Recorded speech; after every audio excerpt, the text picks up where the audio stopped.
Hi అండి. Welcome back to my channel Sindhu Manu vlogs. ఈరోజు మన ఛానల్‌లో జ్యూసీ మటన్ కర్రీ అండి. చాలా తక్కువ టైంలో, తక్కువ ఇంగ్రీడియెంట్స్‌తో అయిపోయేలాగా మీకు చూపిస్తాను చూడండి.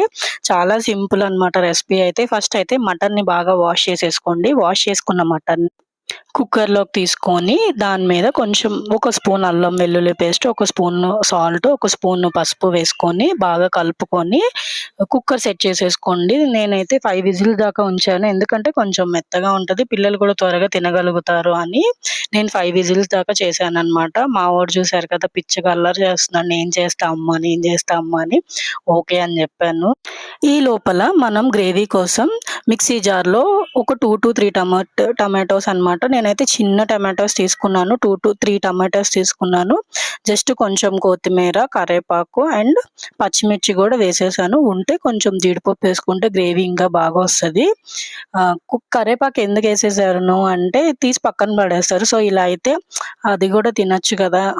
పిల్లలకి కొంచెం హెయిర్ బాగా వస్తది అంటారు కదా! సో, దానికోసమే నేను కరివేపాకు దేంట్లో అయినా మిక్సీ వేసేస్తాను పక్కన పడేయకుండా. యూజ్ అయితది ఈ టిప్ అయితే మీకు.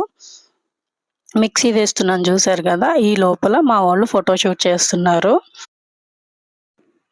కడాయి తీసుకొని దాంట్లో 2-3 గరిటెలనమాట. 2-3 గరిటెలు ఆయిలేసుకొని బాగా ఆనియన్స్ చాప్ చేసిన ఆనియన్స్ వేసుకొని, కరివేపాకు వేసుకొని, అల్లం వెల్లుల్లి పేస్ట్ వేసుకొని, బ్రౌనిష్ కలర్ వచ్చేంత వరకు వేపిన తర్వాత మటన్ యాడ్ చేసుకోవాలి. ఉడికిన మటను. నాకైతే విజిల్ తొందరగానే వచ్చేసినాయి.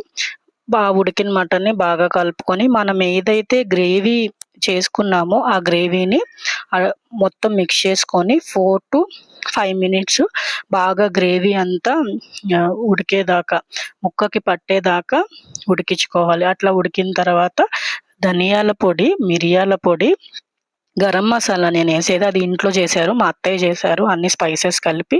సో, అది జస్ట్ ఒక 2 జస్ట్ చిటికెడు లైట్‌గా ఏసాను నేను. ఎందుకంటే పిల్లలు తింటారు కదా! మసాలాస్ ఎక్కువ ఉండకూడదు అని చాలా లైట్‌గా వేశాను. నేను కారం మిస్ చేశాను. ఎందుకు అంటే పిల్లలకి సెపరేట్‌గా తీస్తాను. ఫస్ట్ కారం వేయకుండా మిర్చి లైట్‌గా ఏసాను కదా! చాలు దానికి అని. కారం తర్వాత పిల్లలకి తీసిన తర్వాత యాడ్ చేసి మళ్ళీ 4-5 మినిట్స్ కారం అంతా కర్రీకి పట్టేలాగా ఉడికించుకొని మన మటన్ కర్రీ అయితే రెడీ అయిపోయింది. కారం కలిపిన తర్వాత కలర్ చూస్తున్నారా ఎంత బావుందో. జ్యూసీగా వచ్చింది. చాలా టేస్టీగా కూడా ఉంది. మా వారికి టేస్ట్ చూడమని పెట్టాను. ఆయన టేస్ట్ చూసి ఏమన్నారో మీరే చూడండి.